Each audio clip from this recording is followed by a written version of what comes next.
Some days come with unexpected possibilities, new opportunities to take stock of where we are and where we want to be. Sometimes the opportunities present themselves positively, and that's just the way we like it, don't we?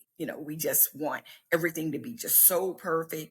Okay. Other times they come cloaked in sadness, confusion, or unwelcome change. God is writing our stories as part of His larger story, positioning us where He needs us. His timing may catch us unexpectedly, but it is His timing nevertheless. Where is He calling you to trust His timing today? Hi, I'm Helen Blocker Adams, host of Reset to Reinvent podcast. And I'm Vanessa, CEO of Talent Connect. We have connected our talent as women entrepreneurs, and I am pleased to announce Talent Connect as a founding sponsor for our popular podcast. For any of your staffing, payroll, or other business services needs, be sure to check out our website at talentconnectga.net. That's talentconnectga.net. And don't forget to subscribe to our popular YouTube channel, Reset to Reinvent YouTube channel. Welcome to Reset to Reinvent podcast, where we empower women and entrepreneurs to rebuild and thrive after life's toughest challenges. I'm Helen Blocker Adams, founder of Unusual Determination, breast cancer survivor, published author, and licensed insurance specialist with over 11 years of experience helping women protect their futures. I've lived on 3 continents, survived breast cancer, run for political office 3 times, and rebuilt my life more times than I can count. And now I help women like you do the same with both the inner transformation and the outer protection you need to build boldly. Let's dive in.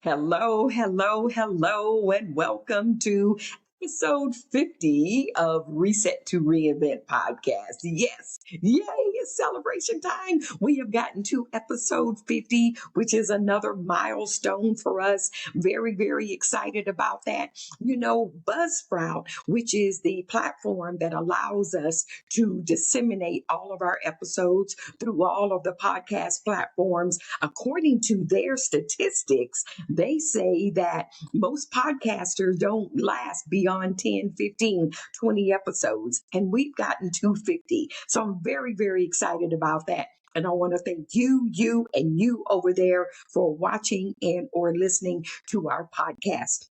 If this is your first time listening, then I definitely encourage you to go to our YouTube channel, Reset to Reinvent YouTube channel, and do a binge, one weekend, and just listen to all of our episodes. We've got some really great content out there, good things that can be able to help you grow, help you overcome obstacles, help you get from A to Z. That's what Reset to Reinvent podcast is all about. But before we go further, I need you to do something for me. Since we're on episode 50, I would love for you, if you're not already, to subscribe to our YouTube channel. I want to have 50 new YouTube subscribers this week. Can you do that for me? Share this episode, download it, let people know that, hey, look, Reset to Reinvent podcast is here to stay, and we've got something for you. Okay, so do that for me. I really appreciate it. Now, for this episode, and I'm going to keep moving forward because we've got such an exciting episode planned for you today. What I want to do is what I did. I looked back over all of our episodes and identified the top 5 episodes, the number of downloads. Okay. And with that said, we're going to roll into each one of those and give you some clips, some short clips from each one of them, which is going to capture what Reset to Reinvent podcast is all about. Okay, so we're going to get ready to start with episode 50. Once again, thank you so much for being a part of this movement of Reset to Reinvent. Enjoy. June 16th, 2025. This was episode 16, the number one downloaded podcast of Reset to Reinvent. The title of it was called Don't Get Stuck in the Cocoon. This was one of part 4 of a series that I did called Butterflies in Flight. This particular episode featured Penny Shorter and Sheila Woods, 2 of my dearest friends and business partners. Take a listen. And Sheila, when you first of all, when I sent you the invite, you immediately responded, "Yes, I'll be glad to do it." And so when I told you or shared with you the name of the series, Butterflies in Flight, what came to your mind? What made you what came to your mind when I shared that theme with you? I've been asking everybody this question, and I'm getting different things from different people. So I wanted to throw it out there to you as well. Right. Well, my father came to mind. Oh, The year that he passed, we kept seeing butterflies right after he passed. I mean, they were everywhere. And so it became a theme for me and my granddaughters and for my sister to honor that. We all have butterflies all over the house. So when I saw that, I was like, Daddy, okay, I hear you, don't push. But yeah, that was how we got through it. We kept seeing them, and it was a symbol to us that life goes on, that we can press on, and we will be okay. And we are. We're 10 years later now, and we are. My father was the centerpiece of our family. yeah. So to lose him like that, it was just a bit devastating. But again, like I said, we pressed through. The girls are grown. Even got a married granddaughter now. I didn't tell you that. Mm. Uh, so Wow. uh, yeah, so life has kept life, and it brings good and it brings bad, but we keep pushing. And so, Sheila, over the years,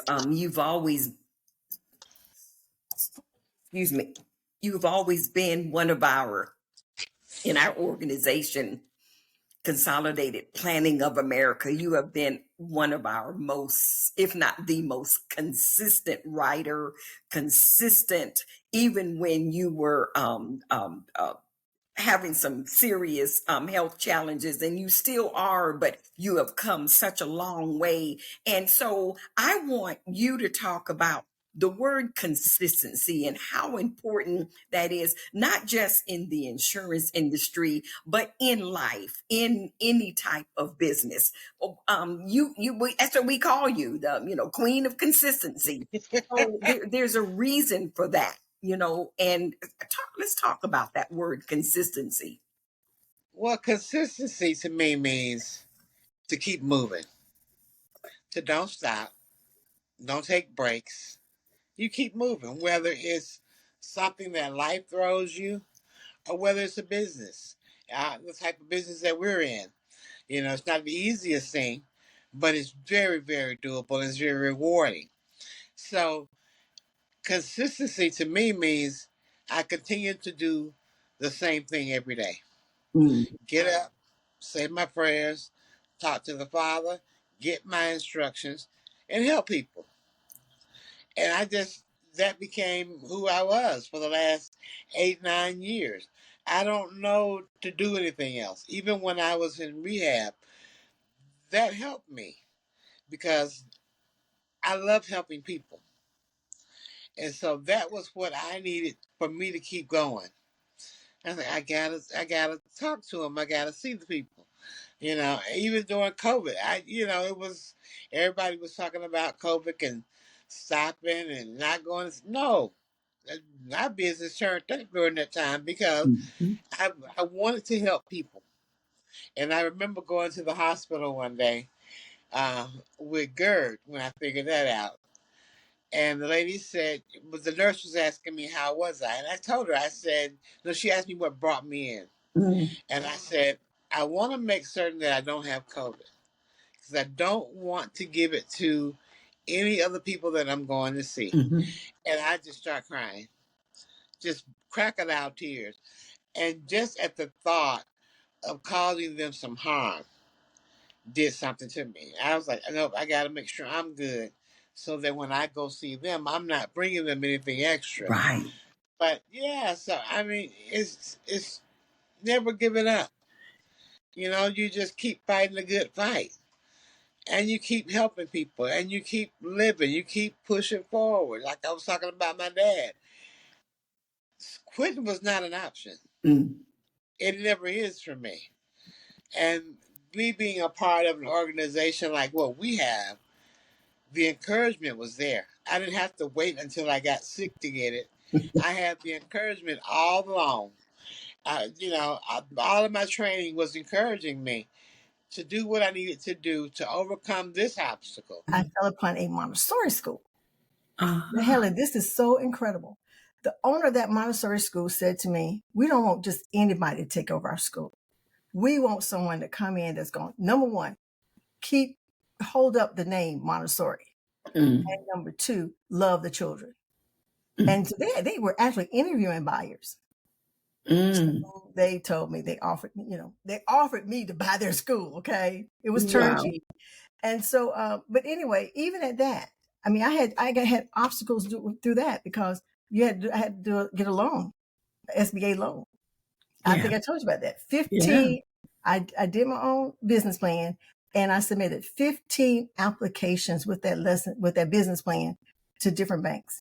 Mm. My own local city, none of the banks in my city would give me the loan. Wow. So finally got somebody from Tennessee came in. And then it was God just working the whole time because when the person came in from Tennessee, he didn't just get me the loan, or, get the loan off for me. He actually mentored me in how to run my business. Mm. You need to have an attorney. You need to have a CPA, and you need, get these in place because that's what's going to keep you on track. It's amazing. I didn't see this. I really didn't see all this. And then I stumbled into insurance. Well, the Montessori school had to go because another obstacle. They widened the road, the Riverwatch in Augusta. Remember? They were Yes. widening the road. I Mhm. knew that when I bought the school, that they were in the process. Right. So finally, I wrote it out as long as I could. And I was the last person to give in. But Mm. because my attorney said, if you don't let it go now, you're not going to get anything. They're going to take it, eminent domain. So anyway, that's why I retired early from the Montessori school and decided not to open another, just to do something different, right? Let's talk real quick so that a lot of people may not know what Montessori means. Because the owners of that, they wanted to make sure that you maintain the Montessori. So what does that mean? What tell us what that standard what that means, Montessori. Well, actually, Montessori it's a curriculum. Oh, It's a curriculum. It has nothing to do with religion. It's a curriculum. A lot of people, I know one guy called one time, he said, what's going on with the monastery? The monastery.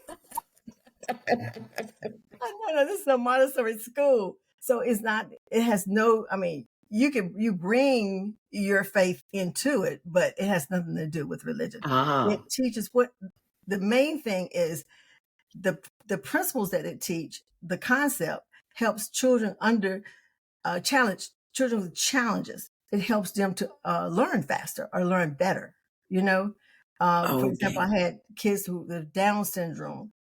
The mayor of Augusta at that time had his son in my school. yeah. Can I call names? No. Yeah. Sure, sure. Okay, Scaniers, Mr. Scaniers. Yes, He brought his yes. son had Down syndrome. He stayed with me as long as he could. But the point is, we offered love, Yeah. and everything's hands on love. It's like walking out of your home back into another home. It's not set up like an ordinary classroom. And so how has that, and obviously anybody listening or watching can tell that you love that. I mean, that was just, I mean, you just light up. So working with challenged young people in that type of a setting, how has that helped you moving forward in your life now as an insurance agent? Do you find some of those skills are transferable? How what's the correlation there? Well, actually, now I'm just working with older people. Instead of kids, I'm working with older people. But then, it's just, you learn how to handle situations, okay? Mm, You just learn how to move. Know that it's just not the end. It's just a stepping stone. And that's what happened when I got introduced to the life insurance. I was taking care of my mother-in-law. okay. I had no idea about life insurance until I was started taking care of my mother-in-law, and she needed long-term care. And I'm like, what is long-term care? And so you didn't know that. I didn't know you didn't know that. But anyway, yeah, she needed long-term care. So I said, well, here I am in my 50s. I need some long-term care too. Okay. So when I called to get the long-term care, found out how much it was. Okay, entrepreneurial spirit kicks in. July 14th, 2025, episode 17. This one, I really had a blast with this incredible woman named Monique Williams. The name of her book is called Morning Joy Reset. And that's what we talked about. Oh my goodness. If you get a chance, go to Amazon, buy her book. And after you hear this clip, you're going to see exactly why. Enjoy. For those of you just tuning in, this is Monique Williams, published author, TV personality. I do want to talk about that for a few minutes, because someone might say, well, why is she called? Well, she talks for a living. So she's probably done, she's probably been on camera. She's probably been out in the field interviewing, out in all the weather, and who knows what she's done today before this interview this evening. So I'm going to give you a pass for that, Monique. Absolutely. And honestly, the weather is, it's been kind of stormy here in the area, and that does aggravate my allergies. So, okay. But thank you for that. Yes, to answer your question, it was a long, arduous process, and it happened similarly to, like you said, some women started out, and then we ended up with 10, plus myself. So, and I get it. I get it. It was hard. And it's interesting though, because after this was self-published and it became a thing, it was manifested, some of those same women have reached out to me and they said, if you do another volume, I'll be ready this time. So I think a lot of times people have to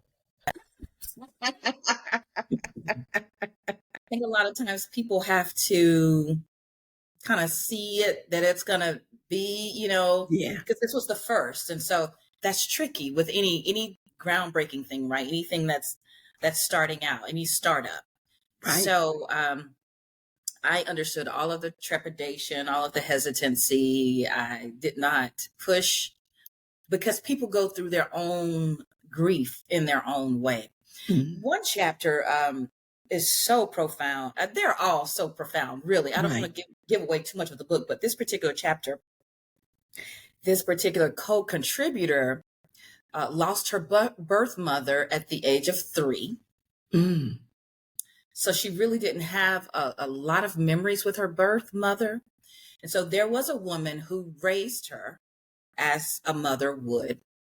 And then a secondary woman who was just as much a mother figure. So we had the birth mom who passed away, and then these two women helped to raise this one of the co-writers. And so during her writing process of her chapter, she was writing about the mom who raised her as her own, who passed away. And so they had left one other lady who was now, an older lady who was still a mother figure. During her writing of her chapter, the second mother figure passed. Oh my God.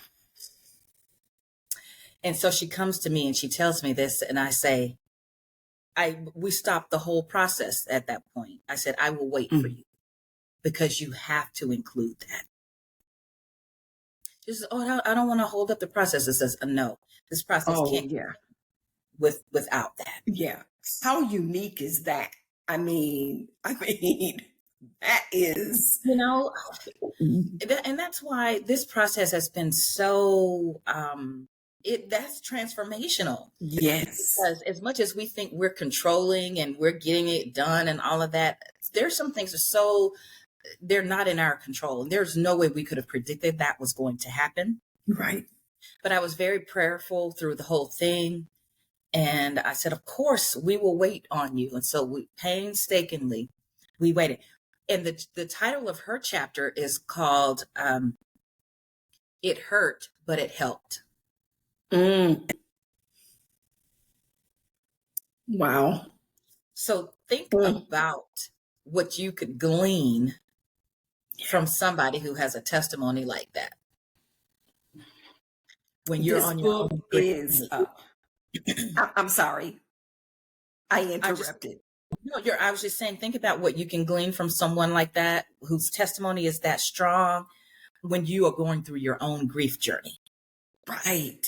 Right. So this book, Morning Joy, is I believe it's going to be a New York Times bestseller. Okay. New York Times bestseller. And I'm sure there's other books out there about, the loss of a parent or mom. But I think the unique title, I think the uniqueness of having 10 women, I would imagine they're from all parts of the United States, different ages, and all of that just makes the flavor of this book so unique, just like Monique Williams. And I just had to, when I saw you at the when I saw that you were going to be there, I was making a beeline to get a chance to see you and for us to meet in person for the first time, because we've communicated. And for our audience here, Monique did a article on me for a local publication several years ago, and we'd communicated on the phone and by email. And you're a legend in the area, of course, and your reputation precedes you. And I said, oh my gosh, so to put a face with the name was just wonderful. Yeah, that was wonderful. So, we're going to be wrapping up in a few, but I wanted to talk about you're a TV personality. You and then of course your mom, she had to reiterate to you 2 or 3 times, you're a journalist. You're a journalist. You're a storyteller, which was kind of like, you can write this book. Okay. And I think that's part of what was going through your head as well. And you said God was sending you those messages that, wait a minute, you can write, you could do this book. You're a storyteller. You can do this. So tell us about your TV experience and how you got into that arena. And where are you from, Monique? I am a Georgia peach, born and bred. Okay. Wow. Town, Georgia, middle Georgia area. I grew up watching the TV stations out of Macon, Georgia, and Atlanta. And I always wondered, can they see me? It looks like they can see me. It looks like they're looking right at me, talking. But my interest was really piqued in 11th grade. I knew that I always loved words. I always loved when we had spelling tests. Oh, I loved anytime we had to write. I love anything English, right? Anything. That's why I'm a journalist. I don't do math very well. So, Okay. but I hear you. my teacher in the 11th grade, she asked me, had I ever thought about becoming a journalist? Now, that was the first time I had actually heard the term.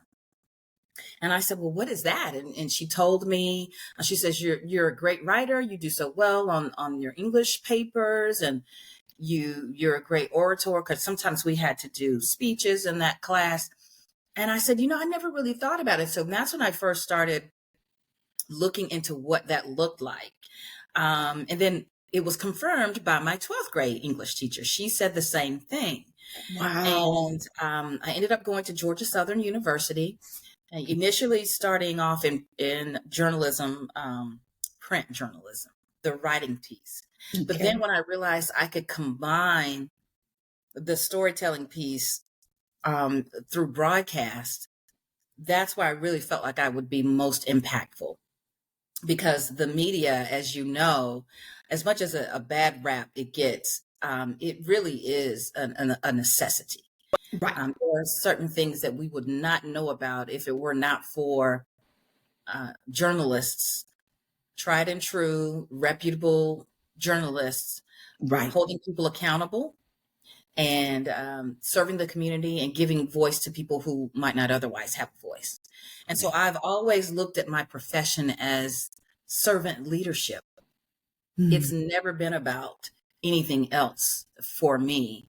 That's why I don't even really like the term personality, because I feel like it takes away. No, I'm not saying that you use it. That's fine, but to me, a personality is different than someone who is a journalist. And so, I was very fortunate. Very soon after I graduated, this was, I don't want to date myself, but this was in the mid 1990s. Okay. And I was able to get a job on air very shortly after I graduated, and that wasn't happening back then, especially not for young Black women. And so, along the way, I've had a lot of starts and stops. So I've had to reset, to reinvent myself several times, because as women, we are the ones, I feel like, who have to juggle it all. You can have it all, but can you have it all at the same time? And so there were years where I was a single journalist, really working my way up. And then some other years where I was a married journalist, still working in the business. And then there were some years where I was a married journalist, but I wasn't employed at a station, but I was a stay-at-home mom. And then, so I've had some starts and stops trying to make sure that I was taking care of my family and taking care of my kids. And now, having been divorced for quite some time, my children are now grown. I've always remained active in the news business in some way, shape, or form, even through social media. The onset of that changed the industry quite a bit. But the heart of it, which is making people care and showing people what they need to know to be educated, to be empowered, and to be enlightened. Those are my 3 goals that I always want to do with my work in my storytelling capacities: to educate, empower, and enlighten. Wow, Monique, when you were talking about your journey, 11th grade, senior year, I had similar conversations, or some of my teachers had similar conversations. I love to write, so I ended up going to Georgia State University. The other GSU. Another GSU in Georgia. How about that? And went to the School of Journalism, and got a journalism degree with emphasis in broadcast media. And so I've done, over the years, radio, talk radio, newspaper, even a little bit of TV, public affairs. I used to host and produce a public affairs show that years ago, really dating me, and it aired on Channel 12, WRDW Channel 12. And yeah, so we have a similar trail there. Now, I'm going to tell you. Let me tell you this, and I haven't shared this story in a long time. But okay. So you're familiar with Zernona Clayton with WTBS in Atlanta, Ted Turner Station. Yes. She was my mentor. Okay. Yeah. Wow. She was my mentor. And the college connected me with her. And I would love to just see her one day because she looks the same, just regal and wears her hair the same. Yes. She is the queen. Yes.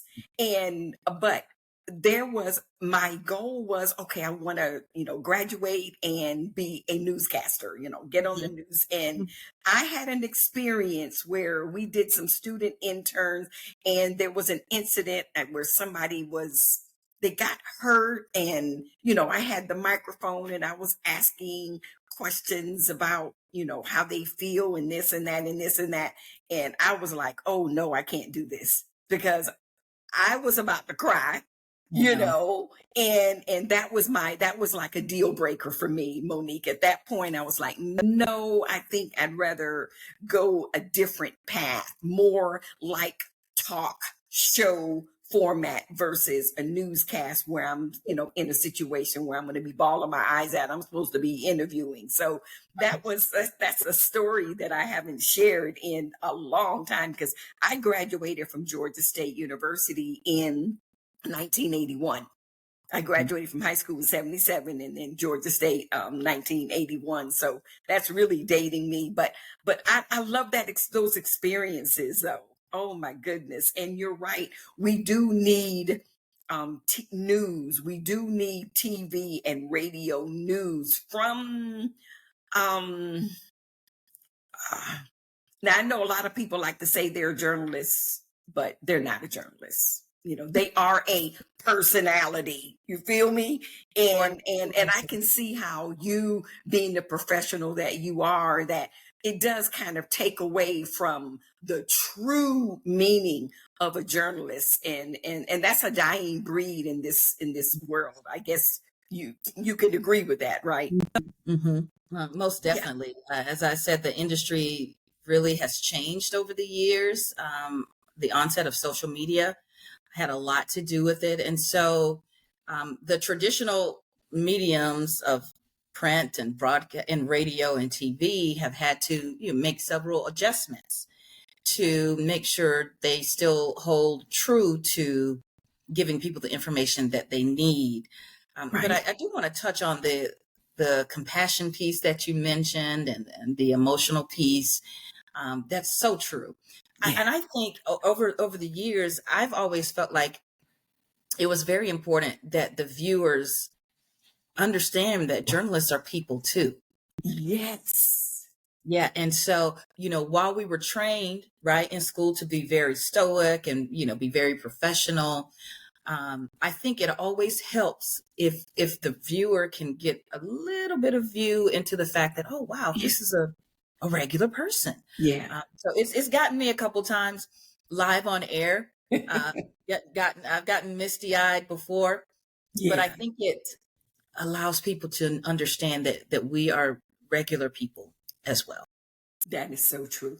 That is so true. I think that was just such a shocker for me that it was like, I didn't even want to discuss it anymore. But everybody has their place in that arena, and you have done well. Now, if someone wanted to follow you on any of the social media, share with us your social media tags or whatever you call it, so people can find you and be able to see you. I'd love it. So on Facebook, it's Monique Williams TV. pretty active engagement there and following. I'm also on Instagram, and it's _Monique Williams. And also, I am pretty engaged on my LinkedIn profile. So I found on LinkedIn as Monique Williams as well. And so I try to stay, kind of in those professional realms, and then also use my Facebook to really, really educate people. I put everything out there and let the people decide, because another thing is my mantra as a journalist: it's not my job to tell people what to think, but to think. And so I present the information, and you do with it what you will. My Instagram engagement, I'm a newbie on Instagram, maybe in the last 5 years. So I probably could be a little bit more active there, but I do still share things there. And then I'm active on my LinkedIn profile as well. Okay, well, we're definitely going to get more people to see Monique Williams, and I just want to say, is there anything else that you would like our listeners, our viewers, to know about you, to know about your book? Anything else you'd like to share that maybe we haven't touched on? I just think I really want to let people know that Morning Joy, Life Lessons from Our Late Mothers, might not be a get for you as much as it is a gift for someone else. Because, even though it's geared toward motherless daughters, maybe that doesn't apply to you right now, but maybe one day it will. Mm-hmm. And even if you are a gentleman listening to this, you know women in your family, if you have sisters and they've lost their mom or whomever, I'm not going to say it's the end all and be all, but it's a great start. And from the feedback that we've gotten, it's been very, very positive, very promising. I just finished up an 8-week class, those small groups that I was telling you about, just finished it up this week. We had 3 young ladies. We go through the book chapter by chapter, and they have just been sending group texts with pictures of their moms and sharing more stories and just talking about how the class has really helped them to deal better with the loss of their mom. One of the participants, it hasn't even been a year since her mom has been gone, but she got on the call with us, and some of the other ladies, we've been in this journey a little bit longer, so we were able to help her. And that's all I want to do, is help somebody with this. Don't waste your pain is what I feel like. And if there's a way that you can help somebody, I always tell people, when you open your mouth and tell your story, it gives others permission to do the same. Can you say that one more time? I think somebody may have missed that. When you open your mouth to tell your story, it gives others permission to do the same. I love it. I love it. And that's a nice way to wrap up today's episode. Monique Williams, the author of Morning Joy, Life Lessons from Our Late Mothers. You can get her book on Amazon, or if you are within a 2 or 3 hour radius of Augusta, Georgia, and you're coming through, hit her up on one of the social media so that she can meet you and grab one of the books from the back of her trunk and sign it for you. This has been just amazing, and I really am so grateful that we were able to make this happen. I know your schedule is very busy, but I just think your book needed to be on my podcast, and I really appreciate you. Thank you so much, Monique. There are so many things that impact our mindset every day, day in and day out. And so what I did back in December, I had an episode that focused on 3 mindset shifts.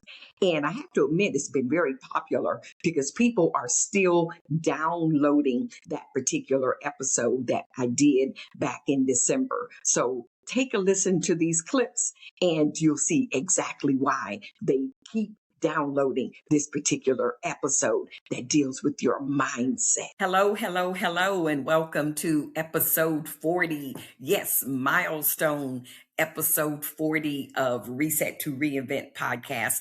I am your host, Helen Blocker Adams. And oh my goodness, what a wonderful month of December it has been. We are in week 4 of December 2025, and we've given some jewels and provided some jewels and wisdom during these past 4 weeks, and just excited about today's topic as we deal with mindset shifts to help you release the risk taker in you. That's right. We're going to let you know that you have permission to be a risk taker. You are a risk taker. You just didn't know it. I'm going to share with you 3 mindset shifts that will release that risk taker in you. And oh boy, you're never going to be the same after you watch and or listen to this particular episode.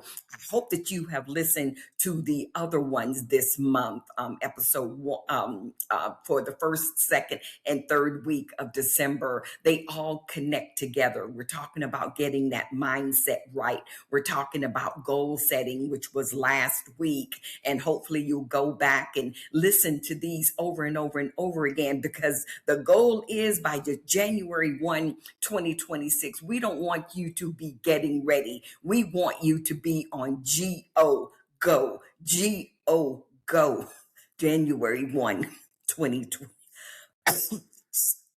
January 1, 2026. It got me all excited here.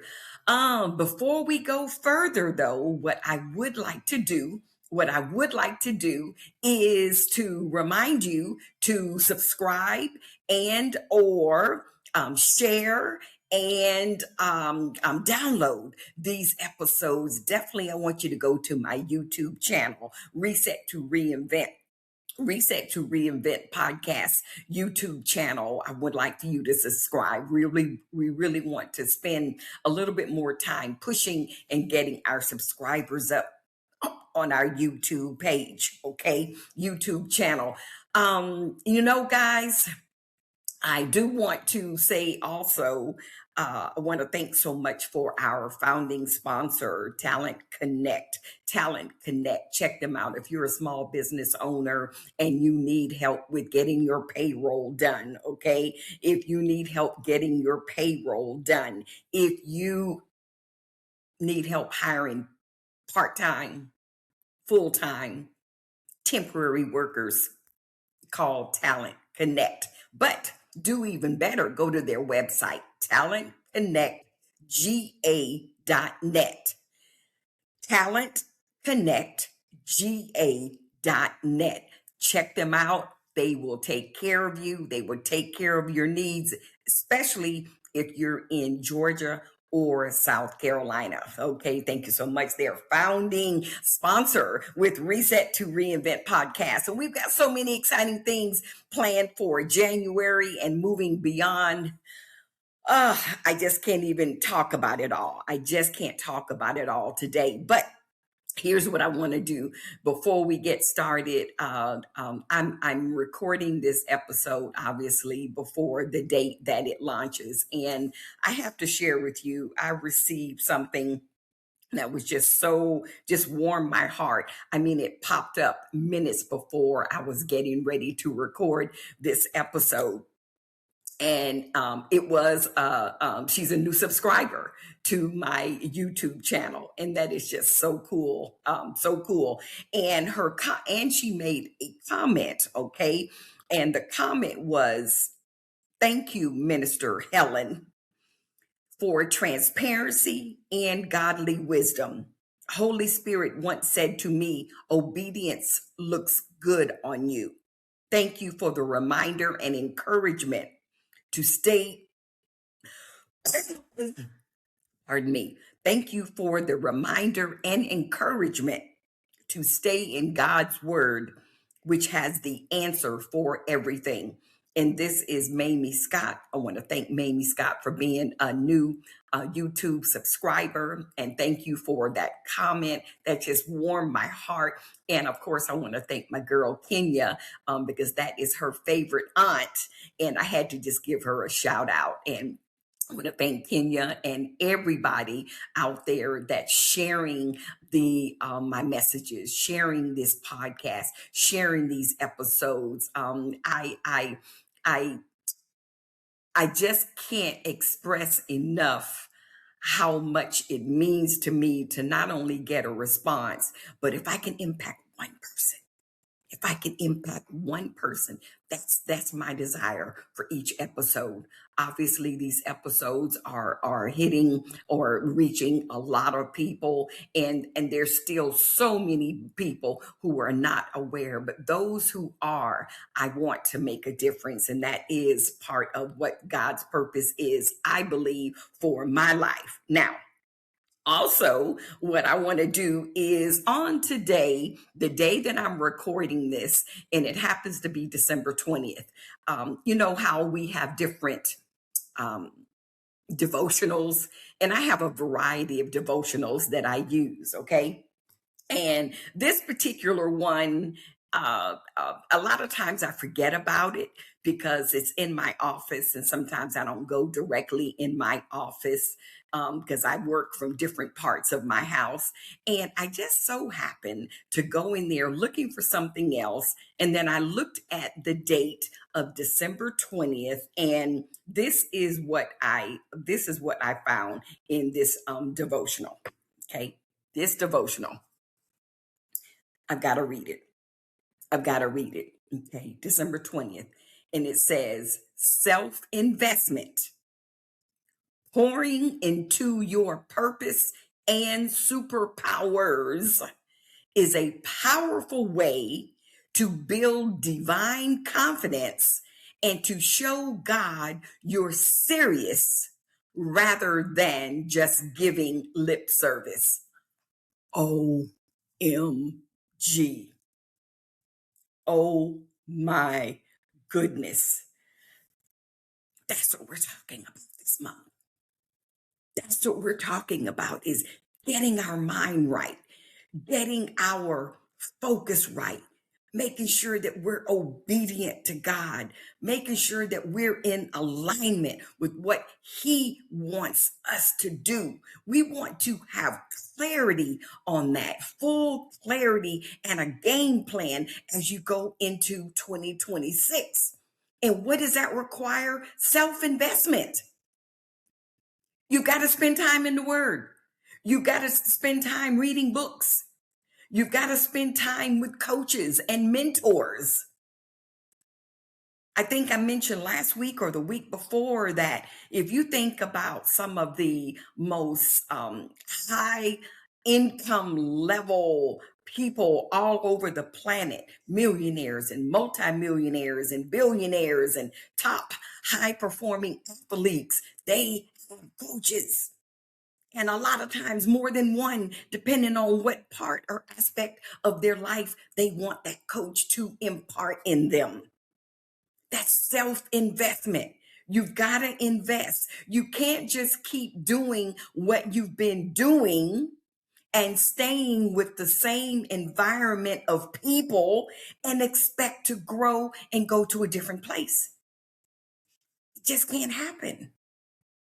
The laws of the universe is just not designed to do that. God wants us to expand. He wants us to believe and have faith. And you can't do that when you stay in a little box. That's what we've been talking about this month of December.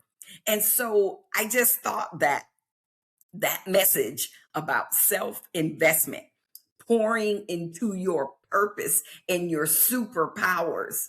Oh my goodness. That was good. That was good. I sure hope that resonated with someone.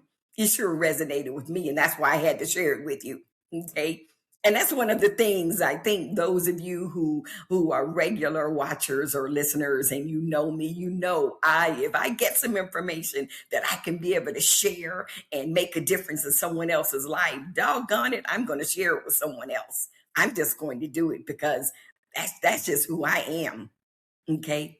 So as we dive into episode 40, milestone episode, 3 mindset shifts to help you release the risk taker in you. That's what we're going to talk about today. Oh boy. So here we go. Here we go. The first one is, and it ties in with the message that Miss Mamie Scott responded to, because one of my previous episodes, oh man, we dove deep into being obedient to God. Okay. Yeah. You got to go back. I don't have time in this episode to do a recap. You just got to go back and listen to that entire episode because it was good. Think about Jonah. Okay. Think about Jonah being obedient to God. Okay. Give it to God. Obedience to God. That's the first mindset shift. Okay. To help you release the risk taker in you. All right. Give it to God. Okay. How do you do that? So what I want to do, I want to share with you Proverbs 16, 1 through 4 and verse 9. Okay. Proverbs 16, 1 through 4 and verse 9. And I'm going to read it from the Passion Version, which is my favorite, next to the King James Version.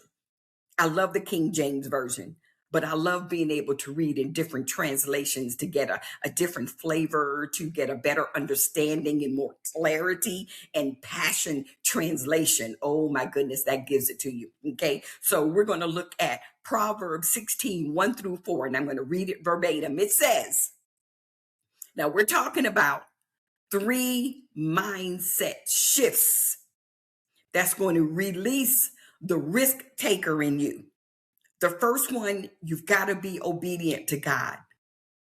And to get even more clarity on that obedience, I want you to go back and listen to a previous episode. Okay. Go into my YouTube channel, Reset to Reinvent Podcasts, YouTube channel. I know that was a mouthful. Just go in there, search for it. It's there. And all the episodes are there. And you're going to see the one where we talked about obedience. Okay. All right. So Proverbs 16, 1 through 4, it says, go ahead and make all the plans you want, but it's the Lord's who will ultimately direct your steps.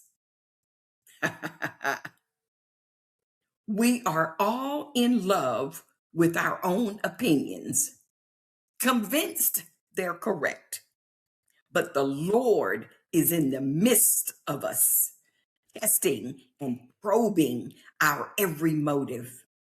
Before you do anything, put your trust totally in God and not in yourself.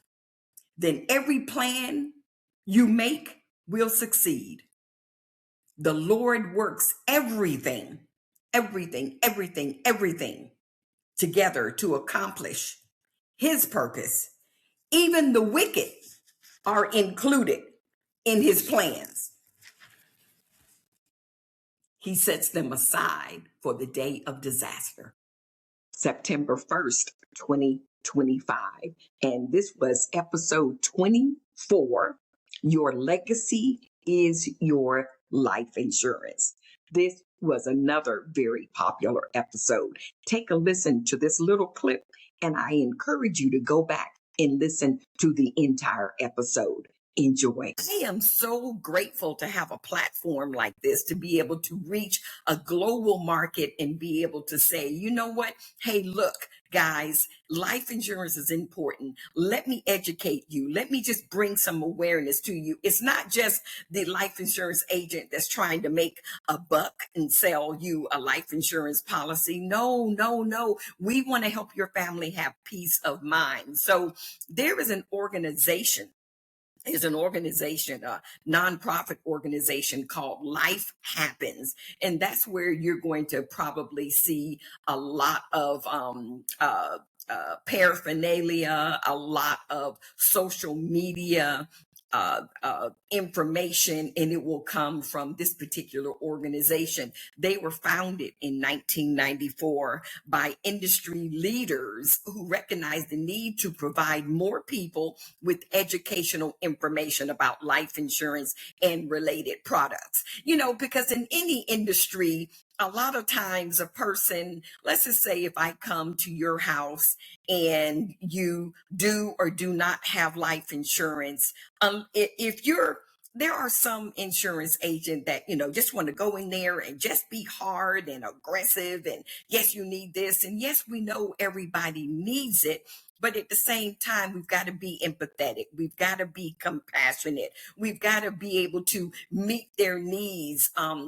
Not only the need for life insurance, but as it relates to their pocketbook as well. Okay. And so it also means that there are some agent partners. I know I do a lot of educating. I like to let people know the different types of insurance and let them know what to expect and educate them. So sometimes you need a neutral party like a nonprofit organization. And that's what Life Happens is all about. They're a neutral organization. Our last of our 5 top episodes of our top episodes of all of our episode 50 episodes of Reset to Reinvent podcast. I'm so excited. I hope that you have enjoyed this unique episode today, episode 50. So this one was one of my favorites as I explored the evolution between a caterpillar to a butterfly. And it was the start of my 4-part series. And this was done in June. And this was episode 11. Episode 11 of Reset to Reinvent podcast. And so if you get a chance, listen to this entire episode. It was really, really good. But take a listen to this clip. Enjoy.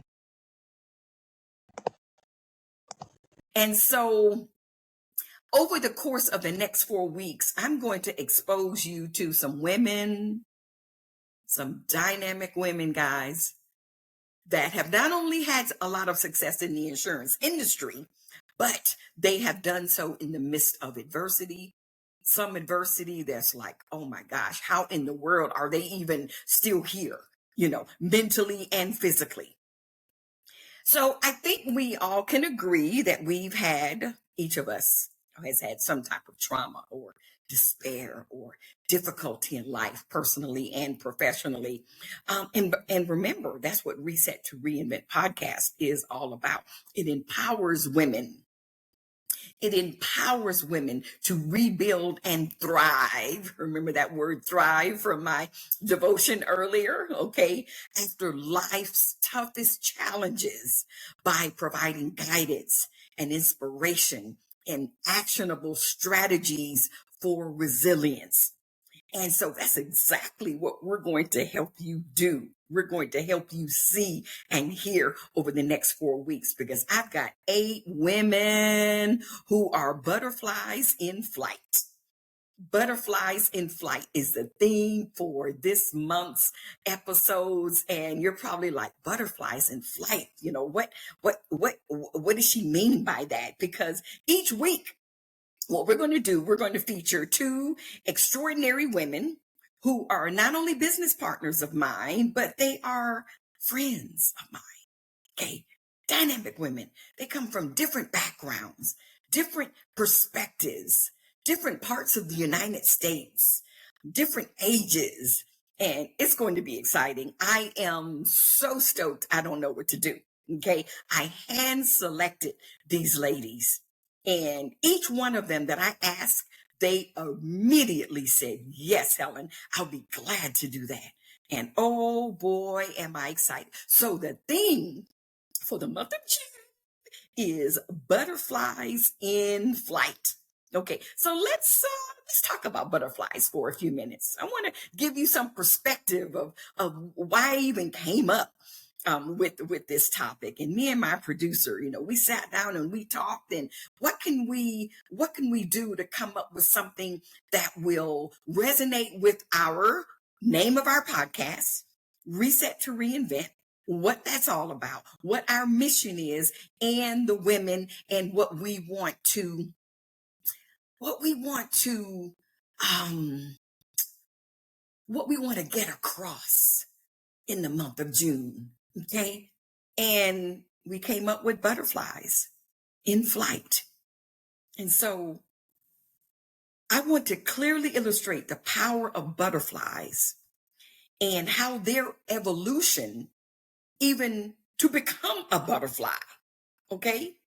And the women who you will meet over the coming weeks, oh my goodness, you're going to say, yep, Helen's right. They're butterflies, all right. Okay. It's pretty extraordinary, if I don't say so myself. And I handpicked these women because they exemplify to me butterflies in flight. So let's look at a butterfly.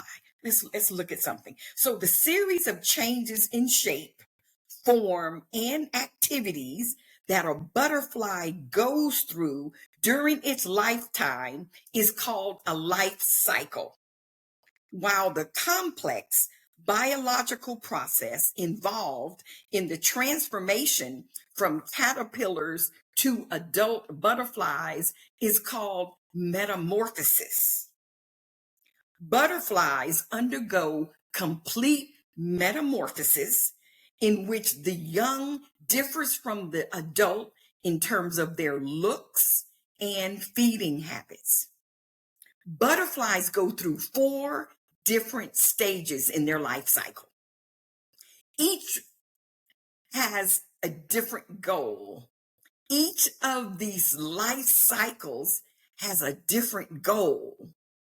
Interesting.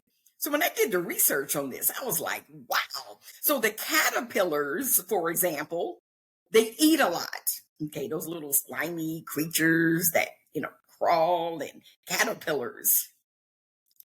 And if you think about it, caterpillars, they're not really pretty creatures, are they? No, they're not really pretty creatures, okay? But they eat a lot, whereas adults reproduce.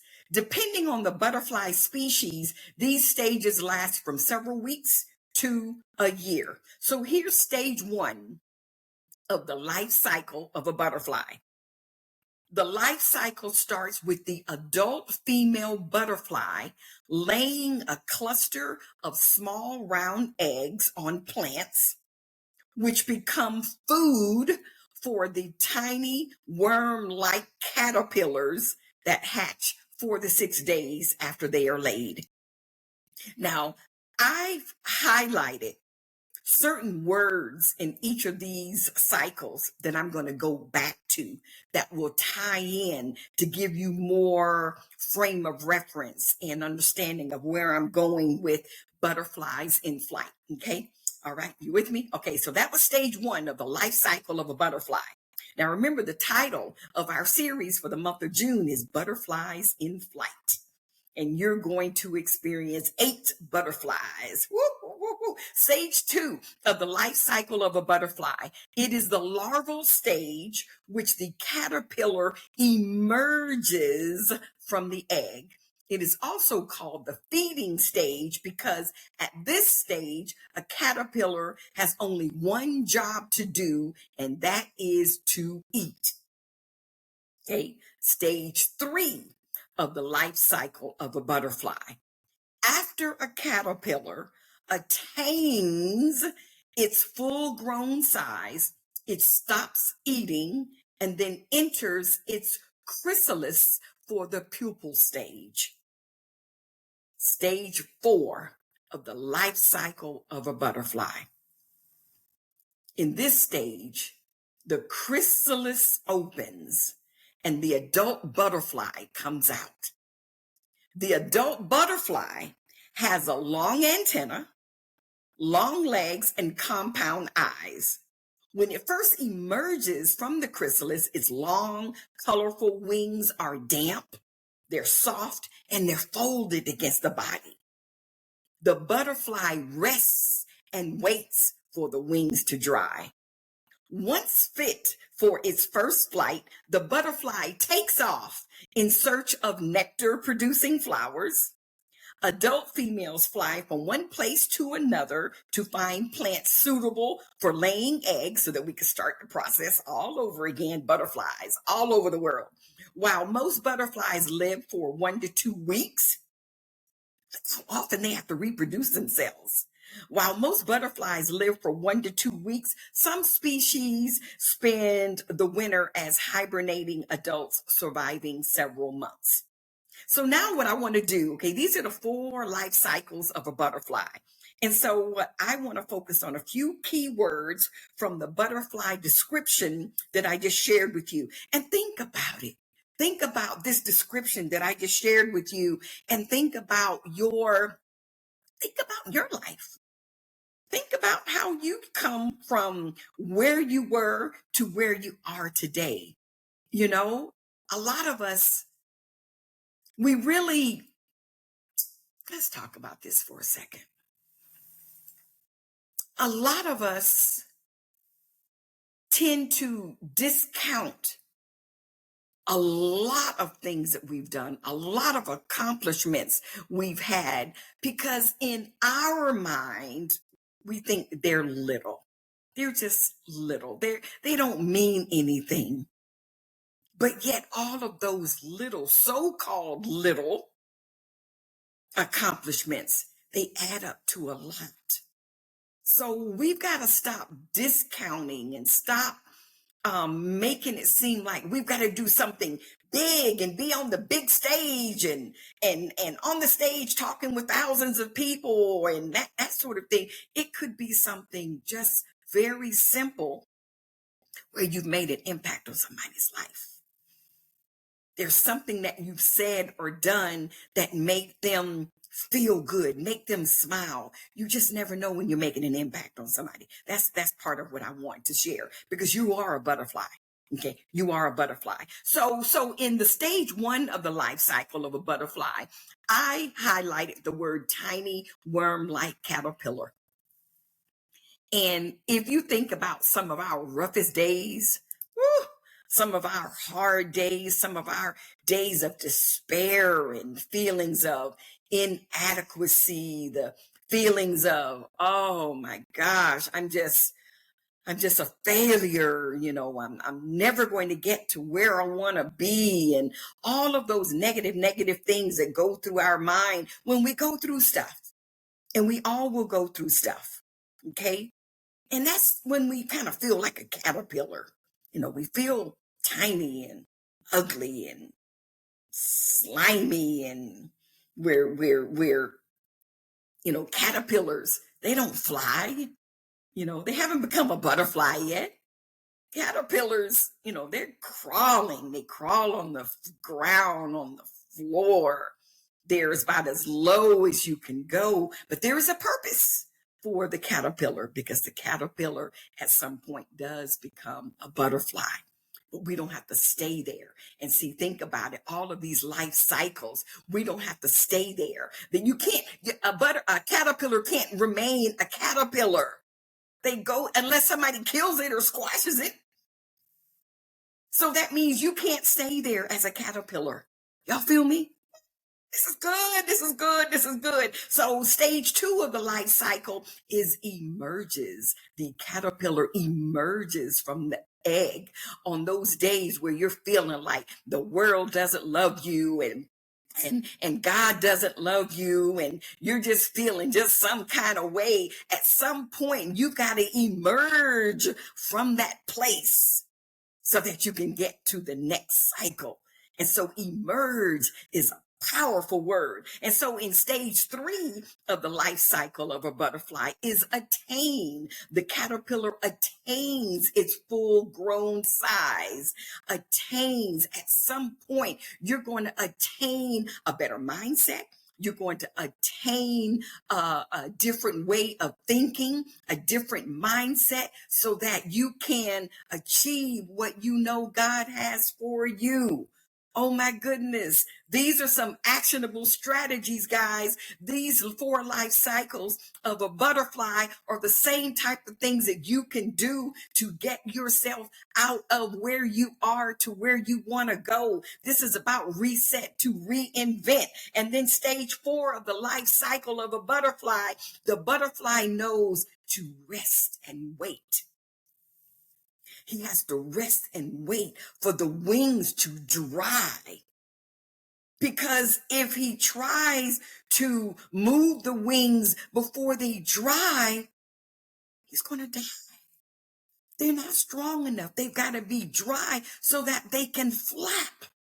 So at some point, it's okay to say no to something when you feel like, oh my gosh, everybody is pulling me from all these different angles. I'm trying to be everything for everybody and trying to do for everybody and not thinking about ourselves and not resting and waiting on what God has for you. And it's okay to do that. It is okay to rest and wait. Think about God made the caterpillar. No, they're not the cutest insects on the earth, but boy, do they turn into beautiful butterflies. So the rest and wait for the wings to dry, and then what do they do? What do the butterflies do after they have the wings have dried? They go and look for nectar, food, nourishment. So in our case, as human beings, once we have rested and we've attained and we've emerged and we've gone from all of these different cycles, life cycles, then, hey, it's time for us to soar and look for new opportunities. Look for what does God have for us? Ask God those questions. Find that quiet time so that you can say to yourself, oh my goodness, where are the opportunities, Lord? Talk to me, Lord, and find that quiet place. Close your eyes and find that quiet place so that you can find what God has for you. Well, we're done. Episode 50. A milestone. Episode 50. I sure hope that you enjoyed this episode as much as I did and my producer in putting it all together. And it was a little bit of a challenge. Putting all of this together was a little different, but we had fun. We really did. I hope that you enjoyed. Listen, I'm looking forward to the month of March. The month of March is Women's National History Month. We have some great guests planned for you. And remember, I have that announcement that I'm going to share about this national recognition that I received. And I'm going to announce that on next week for episode 51. But thank you so much for listening. You guys are just absolutely amazing. Remember, don't forget to download, subscribe, share this episode. I have a goal of 50 new Reset to Reinvent podcast YouTube channel subscribers. That was a mouthful. Please don't ask me to repeat that again, but I would like for you to do that 50 by next week this time. You promise you'll help me out? Thank you so much again for enjoying and watching this episode 50. I'm so excited. And I also want you to have a wonderful day. Have a wonderful week. Why? Because you deserve to be inspired. Peace. Today's episode of Reset to Reinvent podcast is brought to you by the Adams Group Agency, developing final expense leaders.